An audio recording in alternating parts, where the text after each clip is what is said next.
HomeFront the Revolution was a video game, surprisingly, developed by Deep Silver and Dambuster Studios.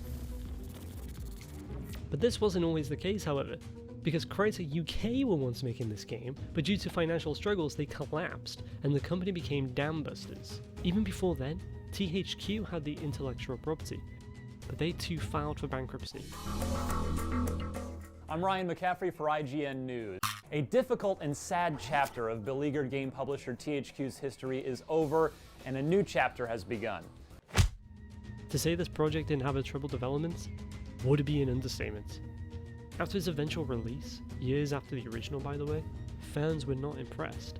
There was evidence of troubled development the moment you were dropped into the game world. It's an atrocity, a ripoff, and the only thing I can tell you is that the game developers were lazy as fucking shit.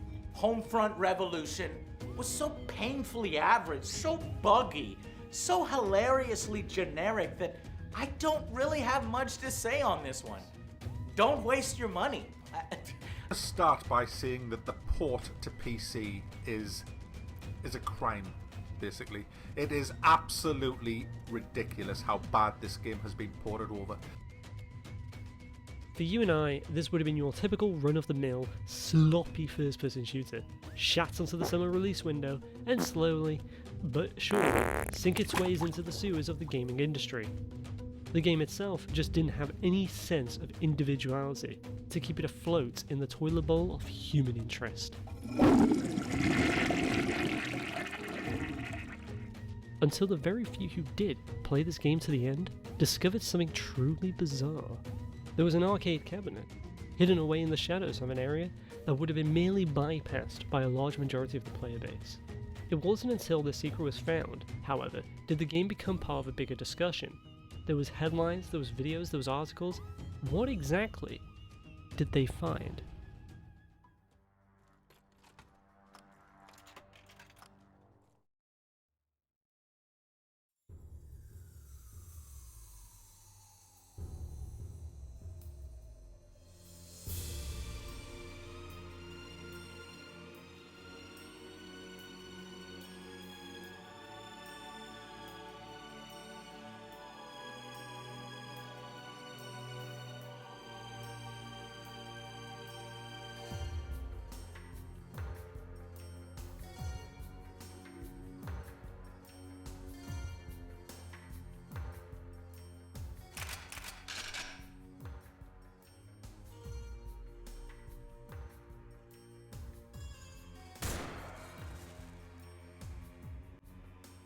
It was a demo of the ever so popular game Timesplitters 2 that was released all the way back in 2002.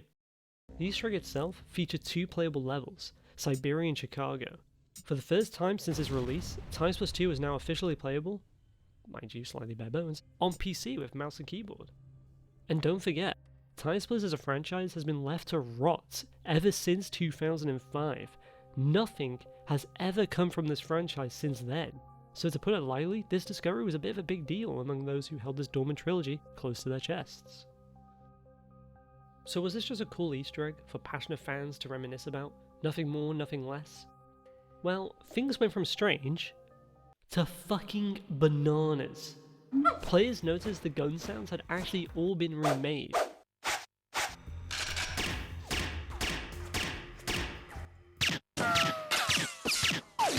Which was a little excessive for an Easter egg, don't you think? Because other people thought so too. Nearly 2 gigabytes of space was taken up by this 2-level demo. What the fuck? Who wastes 2 gigabytes of disk space on an Easter egg where 90% of the players were going to miss it? And that's what everyone else was saying. It just didn't seem to make any sense. Are you sober now? No, yeah. I'm never, But soon after, another really bizarre discovery was made. It wasn't just a 2-level demo, but the entirety of Timesplitters 2 was actually hidden away in the game files. Every level, every song, every cutscene. It explains the size that it takes up on the disc. But the same question is still there. Why?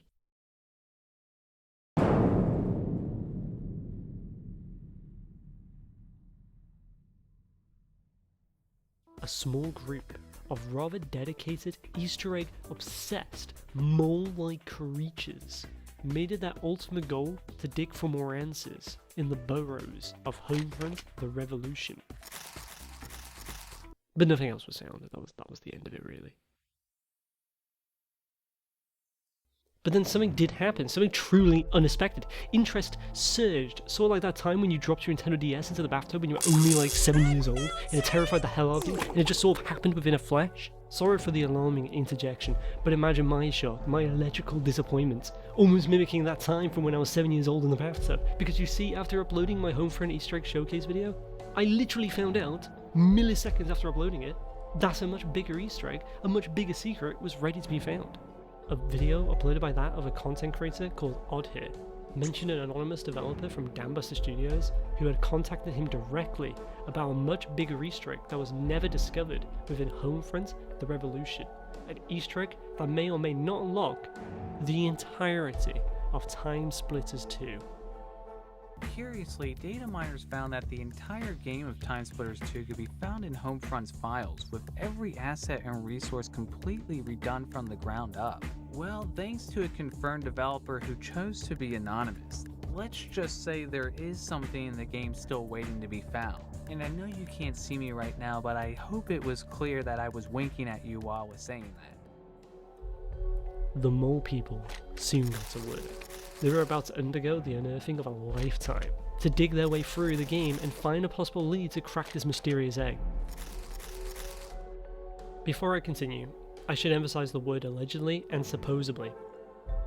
You see, even if I am just that of a rather large floating snowman, I do have a sense of some sort of rationality. So I don't necessarily believe for 100% if this egg does or does not exist. However, what I can provide is what the group of Easter egg hunters, the mole people, have found so far. I will display that for you, so you too can come up with your own conclusions about the legitimacy of this mystery. Now, the obvious elephant in the room is the anonymous developer. Supposedly, he has been watching the mole people hunt for this egg for a while, supplying cryptic hints to lead them down rabbit holes. Could this supposed Dambusters employee just be some sort of sadistic arsehole? Getting pleasures from watching a group of moles frantically digging around in his lawn looking for golden carrots. Gold carrots which don't exist. You know, probably. This developer also went ahead to mention his identity cannot be revealed due to a sort of legal consequence. Possibly because we're talking about a literal port of Timesplitters 2, you know, a game from 20 years ago. Now it's time for a quick interjection. For the unaware about the significance of Dambuster Studios, let me give you a quick side note, and please try to stay with me here. There is a lot to get through. Dambuster Studios is Crytek UK. Crytek UK was a former Crytek subsidiary. Before becoming part of Crytek, the company was formerly known as Free Radical Design, who came to be from a company split in Rare. Free Radical Design was the same company that made Timesplitters. The Timesplitters IP is currently being managed under Deep Silver Dambuster Studios, who were both acquired by Koch Media. THQ Nordic owns Koch Media, which means SpongeBob SquarePants Battle for Bikini Bottom Rehydrated had the same likelihood of being made as Timesplitters 4. So yes, Timesplitters 4 can exist in a world alongside SpongeBob and Crypto from Destroy All Humans. Hey! But let's get back to the discussion at hand, the egg and what discoveries have been made. To say the results were underwhelming would be cataclysmic. However, the developer, who goes by The Observer in the Discord, has been playing the mole people like some sort of deranged puppet master, and he's continued to deliver cryptic clues as recent as well. I think literally a day ago. So the hunt is still very much on. Nice. Could HomeFront the Revolution have some sort of super elaborate puzzle to unlock an entire game within a game? Well, the fact of the matter is, Timesplitters 2 is there. It exists. The entire game is on the disc for no reason. And let's not ignore that most of the sounds, even in the levels you can't access, have been remastered. Why?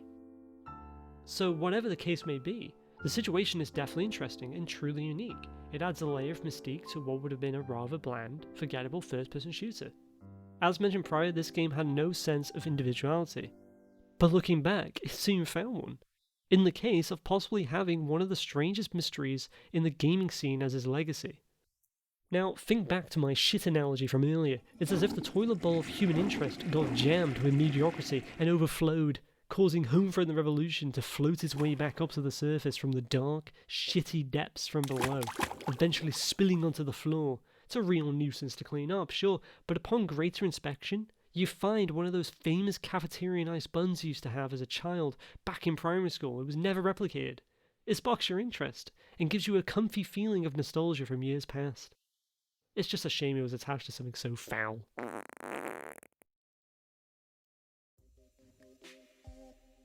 I could end the video there, but I feel it's worth talking about the people in question who's been hard at work decoding the messages left by the developer. Yeah, it's not a joke. I mention them as like mole-like creatures, but the truth of the matter is, they're incredibly passionate and deserve the utmost respect. If you would like to join the hunt alongside them, I have linked their Discord in the description below. They have channels set up for what they have found and what the developer has pointed out to be a quote-unquote possible lead. These points of interest usually look like strange out-of-bound oddities, such as secret untextured rooms, random objects, and strange developer texturing, possibly used for some script-related things. What the purpose of all these things are could very well just be messy game developing mumbo-jumbo. Or perhaps it's a clue to unlocking one of the most interesting Easter eggs in recent history. And you, the viewer, you could very well be a part of it. Thanks for watching.